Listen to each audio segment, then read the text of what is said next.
Carl Roberts is saying, I'm an enduro rider looking to get into the adventure game. What's your thoughts on the Tenere 700? Well, I'm guessing you're leaving your enduro bike for the hardest of trails and the technical stuff. In a nutshell, a Tenere 700 is a perfect complement to an enduro bike like an EXE or a Beta. They're fantastic because they're actually quite accomplished off-road, so you'll be surprised how far you can take the Tenere 700. But at the same time, having that twin CP2 motor, which is a gem of an engine, it's fantastic on the road as well. It's not going to have huge amounts of power like the big flagship bikes, but it's going to have enough to put a smile on your face, and the sound of the pipe is worth it just for itself. The bigger question you got to ask yourself is, have you checked the price of a Tenere 700 if you're buying new lately? Because the price has gone up about $5,000 since it first came out here in Australia, so they're getting a little bit expensive. So it might be worth looking at a KTM 790 or an 890 Adventure R as well. When you're paying almost KTM money for a Yamaha to start with, it does give you some food for thought. And if you don't need the off-road ability so much and you're wanting to save a little bit of money, maybe check out Honda's Transalp 750. Not quite as off-road capable as the Tenere 700, but a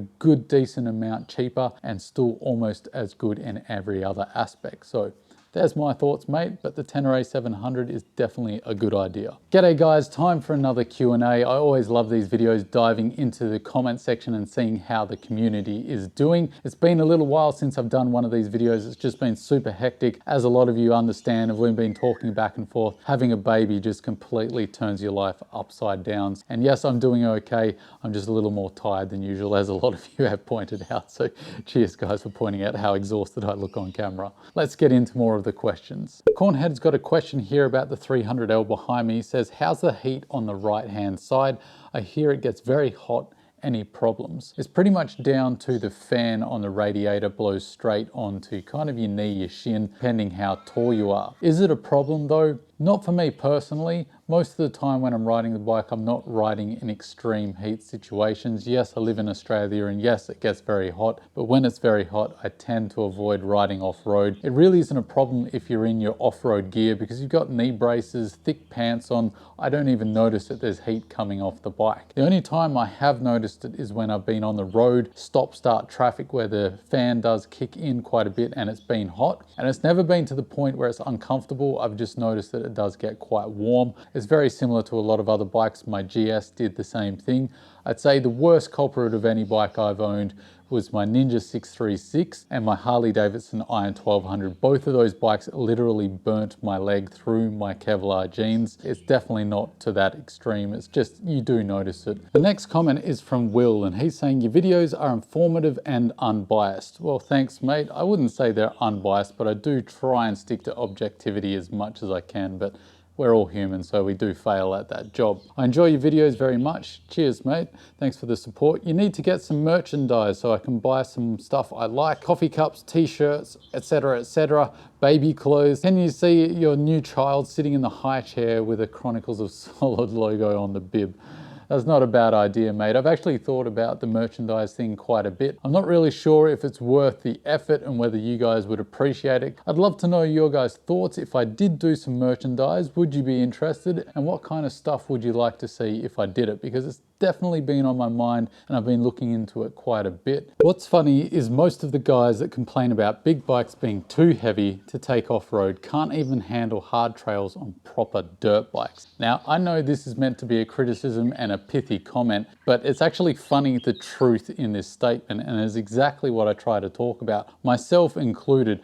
I have regularly stated, even when I've been riding enduro bikes, I've commented in the process of doing so that I don't have quite the skills to really make an enduro bike, or a dirt bike if you want to call it, really be worth it for me, because I just don't have the proper requisite skills or the time to develop them. Now, guys say all the time, you just need to get off-road as much as you can and develop your skills. It's easy to say, but if you've got a very busy job, a family to look after, and you can really only fit in a ride maybe once a month or whenever you get the spare minute, which is very rare, it's hard to keep those skills building. So for a lot of guys, a dual sport is a great compromise because it doesn't require the same amount of skill, so you don't need to keep those skills as sharp, and it means you can still do the kind of terrain that you want to albeit at a slower, more comfortable pace. So you're exactly correct. I know you meant it as an insult, but it's very true, and I have no problem with it because I completely agree, mate. And that's why I do choose a dual sport. The next comment is from Dave, and he's saying, what is a DRZ? Well, Dave, a DRZ is very similar to the American DRZ, except it has 20 more horsepower,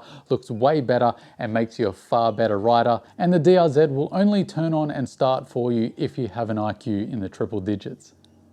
The next comment is from Christoph, and he's saying, great vid as always. Cheers, mate, appreciate it. Saying, radar, why is it on motorcycles? Well, basically it's on there as new safety tech. So a lot of the new cars, you probably got one yourself, you're driving, it's got lane departure warnings. It'll have blind spot detectors in the rear view mirror. It will also have auto braking features, and it'll also have adaptive cruise control, which are all safety features that are becoming mandatory on motor vehicles. So motorbikes are adopting the same tech, and radar is how you get that technology. You'll see adaptive cruise control, lane departure warning, blind spot detection, all that shiny stuff is coming into these big flagship adventure bikes, which I think is a good thing, because when you think about a big touring adventure bike, most of your time is spent on the road, probably using it for commuting as well. And I can tell you, when I've been on those big adventure bikes doing reviews, particularly that blind spot detection is an absolute lifesaver. So I love that this tech is becoming standard on these big bikes. The next one is from Yamaha, and he's saying, if you had to choose between a Goldwing with knobbies or a Grom with knobbies as an adventure bike,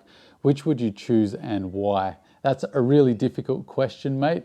Look, if it was an adventure bike that I'm spending a lot of time off-road, of course it would be the Grom. I reckon that would be a lot of fun in the dirt, an absolute hoot. But as an adventure bike where I'm only doing dirt roads, probably the Goldwing if I'm doing adventure riding, because my adventures are generally road-based. I generally use an adventure bike like a Goldwing anyway. So adventure touring, going the Goldwing, but off-road, I've got to say that little Grom would be a lot of fun with the knobbies on it. Cheers for the great question, and I'd love to know everyone else's opinions as well. Which would you choose? Goldwing with knobbies or a Grom with knobbies? So the next comment is from That Biker Dude, and he's saying, the penalty for telling the truth is no one's gonna sponsor you. Keep going, brother. Yeah, you're probably right, mate. No one really likes the harsh truth, but I do hope that those videos help some people out, because at the end of the day, that's more important to me than the big money that I could possibly get from sponsorships for the channel. So that's it for this Q&A. Thanks for sticking with me to the end. It's been great to dive back into the comment section and see how the community is doing. I love seeing what questions and ideas and thoughts you guys have. It really is interesting to see just the variety of different opinions. Cheers, guys. Don't forget to stay shiny side up, and I'll see you in the next one. Catch you later.